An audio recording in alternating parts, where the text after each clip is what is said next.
I suppose it's like a two questions in one, really, which is what do you feel like are some of the common challenges enablement people or enablement leaders?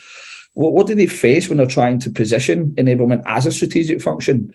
Whether they're starting from fresh or whether they're trying to sort of turn the tide to be more strategic, and how can they overcome those obstacles? I think there's really a couple of things, and it reminds me of a couple of metrics I saw very recently, statistics actually, from Sales Enablement Pro, who released their enablement metrics report for 2023. And there were two statistics on there which really caught my eye. The first one was that 41% of enablement leaders struggle to prove business impact, right? Or struggling to prove business impact. And that's probably because they're using traditional enablement metrics and failing to correlate the real tangible business impact, right? Not that those traditional metrics don't have a place. They're important, of course, right?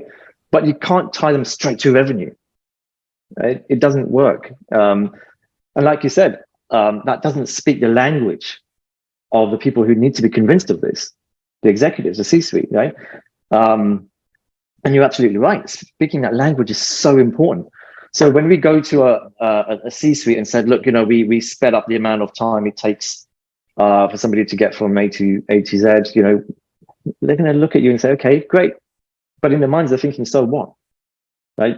This is such a huge challenge. And it's not because they don't care about it, right? But they're not correlating, they're not connecting the dots to what the things that they're measured against, what's important to them as in terms of their persona. So correlation is key, right? I think that's a big struggle, and one of the challenges that enablers face today in getting there.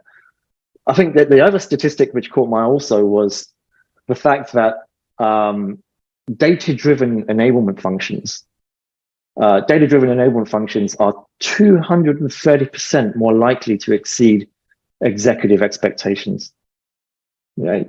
230% more likely. That blew me away because, wow, I mean, if the penny doesn't drop with that, then I don't know what will.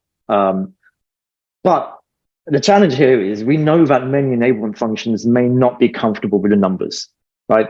It's just natural. It's normal, right? I don't think it's not a bad thing necessarily. It's just the way it is.